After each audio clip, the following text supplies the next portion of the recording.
ነጻነት በመጽሐፍ ቅዱስ ውስጥ ባሉ ብዙ ገጽታ ጽንሱ ሐሳብ ነው። የሰው ልጅ ታሪክ የሚጀምረው ነጻነት በመጥፋቱ ነው። በበጎነት እግዚአብሔር ለአዳም በኤደን ገነት ባለት ከማንኛውም ዛፍ ትበላለህ ብሎ ነገረው። አንድ እገዳ ነበረ። ነገር ግን መልካምና ክፉ የሚያስታውቅ ዛፍ አትብላ፣ ምክንያቱም ከእርሱ በበላ ጊዜ በእርግጥ ትሞታለህ። ዘፍጥረት 2:22። ይሁን እንጂ በዚህ ሁሉ ነጻነት፣ በእነዚያ ሁሉ በረከቶች የሰው ልጆች ነጻነት አላግባብ ተጠቅሟል። በእግዚአብሔር ላይ አምጾ ሞትን ወለደ። ሞት ወደ ዓለም መጣ። እግዚአብሔር ሕዝቡን ነጻ እንዲያወጣ ይፈልጋል። በዘጸአት መጽሐፍ ውስጥ 7 ጊዜ እግዚአብሔር በሙሴ በኩል ለፈርዖን የላከው ቀጥተኛ መልእክት ሕዝቤ ልቀቅ፣ ዘጸአት 5፣ ዘጸአት 6፣ ዘጸአት 8፣ ዘጸአት 12 የሚል ነበረ። እግዚአብሔር ሕዝቡን ከግብጽ ከባርነት ነጻ ያወጣቸው በበረታ በተዘረጋ ክንዱ። በመዝሙር 139 እግዚአብሔር ለእስራኤላውያን የሰጠው ብሔራዊ ነጻነት ከሙሴ የሚበልጥ ክብር የሚገባ። ዕብራዊ 3:3 በክርስቶስ በእግዚአብሔር ለኛ ለሰጠን መንፈሳዊ ነጻነት ተስማሚ ምሳሌ ይሆናል። ኢሳይያስ የክርስቶስን ተልእኮና የሚያመጣውን ነጻነት ተንብዮአል። የጌታ መንፈስ በእኔ ላይ ነው፣ ለድሆች ወንጌል እሰብክ ዘንድ እግዚአብሔር ቀብቶኛል፣ ልባቸው የተሰበረውን እጠግን ዘንድ፣ ለታሰሩት ነጻነት፣ ለታሰሩትም ከጨለማ ነጻ ማውጣት እሰብክ ዘንድ ልኮኛል። ኢሳይያስ 61።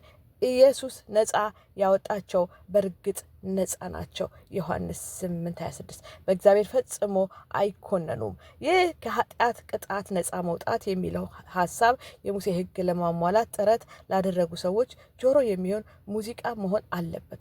ጳውሎስ በአንጾኪዮ ምኩራብ ለተሰበሰቡ ሲናገር፣ ስለ ኢየሱስ ሲናገር፣ በእርሱ የሚያምን ሁሉ ከኃጢአት ሁሉ ነጻ ወጥቷል። በሙሴ ሕግ ልትጸድቅ አልቻላችሁም። ከኃጢአት ነጻ መውጣት እንደገና የተወለደ ይቅርታ የተደረገለት ኃጢአተኛ በክርስቶስ የዘላለም ሕይወት ተስፋን መደሰት ብቻ ሳይሆን ከኃጢአት ነጻ ሆኖ የመኖር ኃይል አለው። የኃጢአት አገዛዝ ፈርሷል። በጌታችን በኢየሱስ ክርስቶስ አዳኝነት እግዚአብሔር ምስጋና ይሁን። ጳውሎስ በባርነትና በነጻነት መካከል ያለውን ተጋድሎ የተጠቀመው የአማኝ ለውጥ በምሳሌ ለማስረዳት ነው።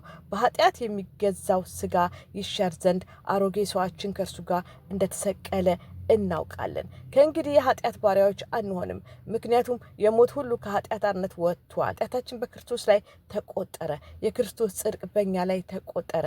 በዚህ መንገድ ከኃጢአት ኃይል ነጻ ሆነን ትክክለኛ ነገር ለመምረጥ ክርስቶስ የሰጠውን ነጻነት የመጠቀም ኃላፊነት አለብን። ጌታን ኢየሱስ ክርስቶስ ከልብ በስጋ ሞኞች እንዴት እንደምታረካ አታስብ። ኢየሱስ በዝሙት የታዘዘችውን ሴት ይቅር ሊላት ሂጂ፣ ከእንግዲህ ወዲህ ኃጢአት አትስሪ። ዮሐንስ 8:22 መሄድ ነጻነት ነው። ኃጢአት ከእንግዲህ ተጠያቂ አይሆንም። በግልጽ ለማየት እንደሚቻለው እግዚአብሔር ልጆች ነጻነት፣ ደስታ እንደሚለማመዱ ይፈልጋል። አማኝ ከኃጢአት ኃይል እና ቅጣት ነጻ ነው እና ከእሱ ጋራ ለዘላለም እንዲኖር ቃል ገብቷል። ይህ እውነት በአማኝ ልብ ውስጥ ታላቅ ደስታ ሊፈጥር ይገባል። ይህ በክርስቶስ የታወጁትን የነጻነት በተፈጥሯዊ ዓለም ይካፈላል። ፍጥረት ራሱ ከጥፋት ባርነት ነጻ ወጥቶ ወደ እግዚአብሔር ልጅ ነጻነት ክብር ይገባቸዋል።